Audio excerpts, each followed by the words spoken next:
Hey everybody, this is J79. Welcome to Bob Ranch Video, home of watershed trails and across Massachusetts, of this beautiful, well, sort of called beautiful. We're having disappointing weather today, but today we're going to be talking about, our main topic today is my thoughts on Mario Kart 8 at this point.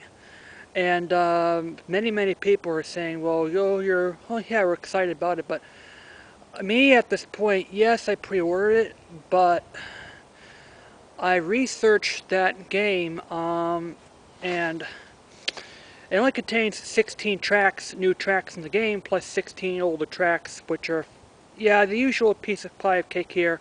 When was it's been going on since?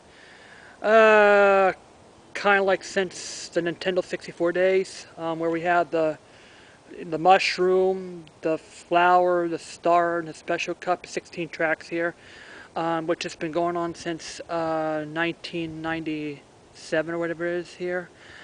A little history is shown here. The GameCube, I believe, is what started it.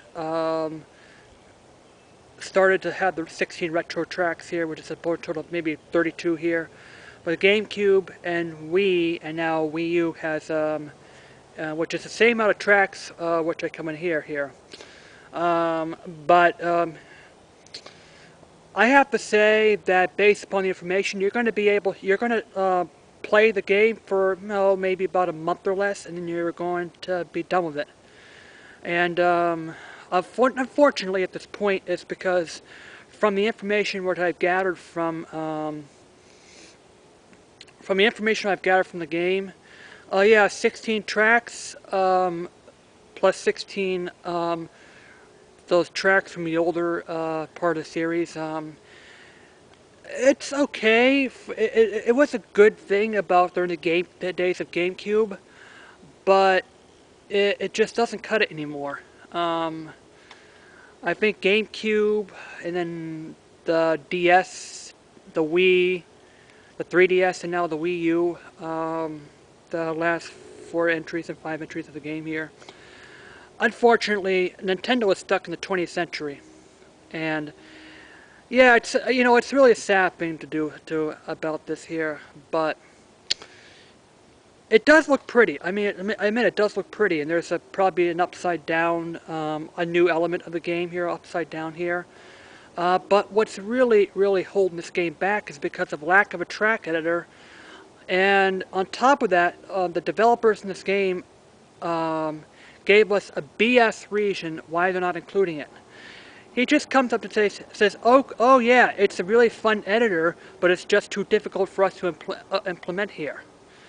My question to them is, if it's so difficult, if you say it's so difficult, why are people hacking Mario Kart Wii to put in their own tracks and their own special cups? Oh yeah, this tells me saying that this tells me how out of date your mentality is here. And we're saying to them, like, oh yeah, we're giving a 20th century game to a 21st century gamer. And it's like, oh yeah, we're gonna sell you a horse. Hey, you can ride around. I can sell you a horse and say, hey, you ride around in the thing here. This is what you use to go towards places here. Yay! You can sell a horse. Well, in the days you have smart cars and electric cars, and yeah, that's really what the equipment of Nintendo is these days. And it's just unfortunate that it's,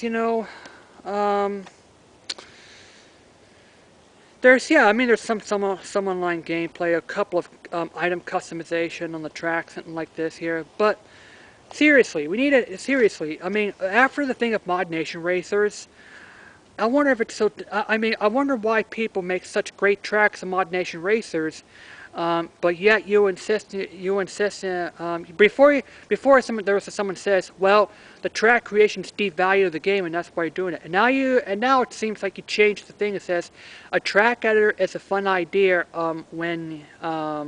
but it's just too difficult to implement it here. And there's some information that says, oh, we have to create this and redo the track, and we do the track all over again and over again and over again. Okay, so why are you putting this excuse into why you're not making a track editor?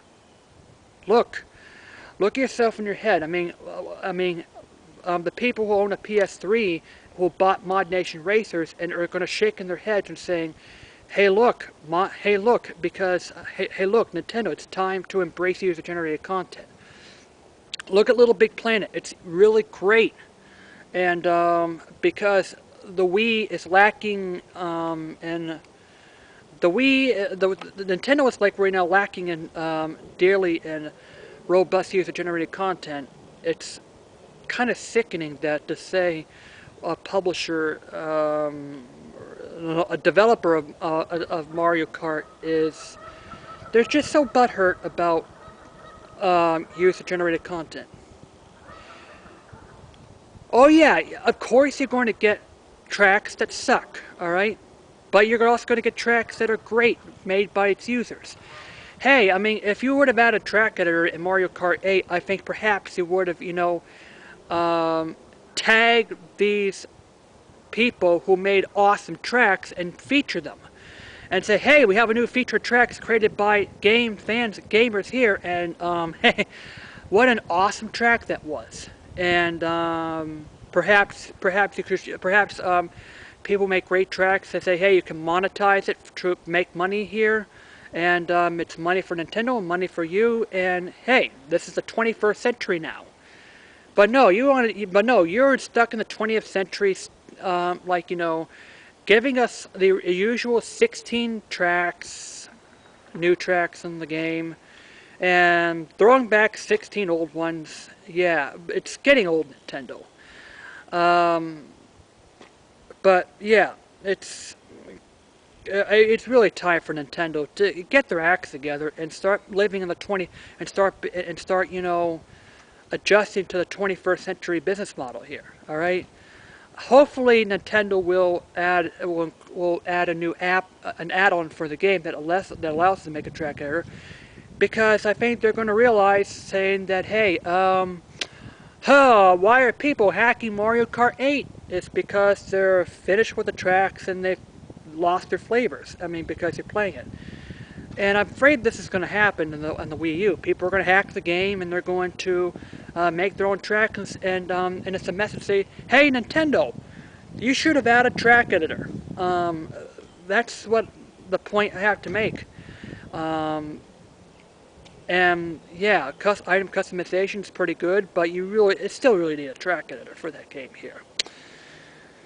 That's what I have to say about Mario Kart 8.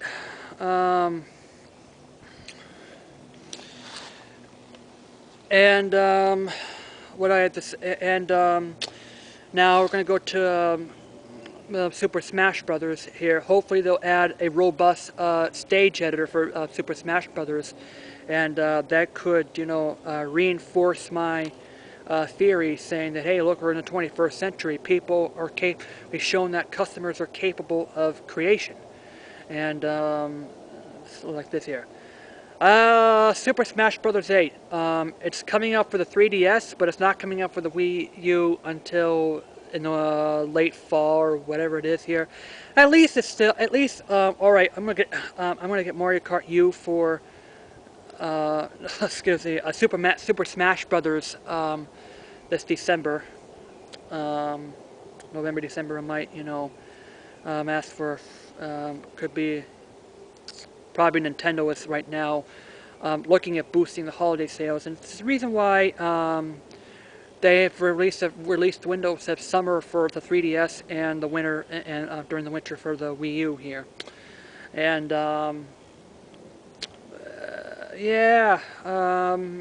hopefully that will be another stage of a comeback for Nintendo, and yeah, I might check it out more for the thing here. And lastly, Sonic Boom. What do I think about the redesign of Sonic and Knuckles? I'm not too crazy about the scarf in Sonic's neck. I don't really notice about his new blue arms, but he's kind of the same. But yeah, I have to agree about the I have to agree about the scarf, and it's just not too crazy about this here. And Knuckles, he looks like they should have put, you know, like show us flexing out his muscles, like, you know, over here. Then I mean, then Knuckles will be really, really cool. Yeah. Yeah, it's kind of dissented, but at the same time, I do believe that Sega will keep focus on the two original Sonics, so the shorter, chubbier classic Sonic and the taller Sonic. I do believe that both the last two ones are pretty good here. That's what I have to say about Sega. I'm not going to watch the cartoons. I'm not going to watch the cartoons because, of course, you know, I'm pretty much grown out of it. As for the game, yeah, I might get it. The new Sonic Boom here, but that's just earlier in the things here. I'm sure a lot of people are dissenting on it here, but yeah. Anyway, that's what I have to say. JD out and happy spring. And the sun's coming out now. Yay!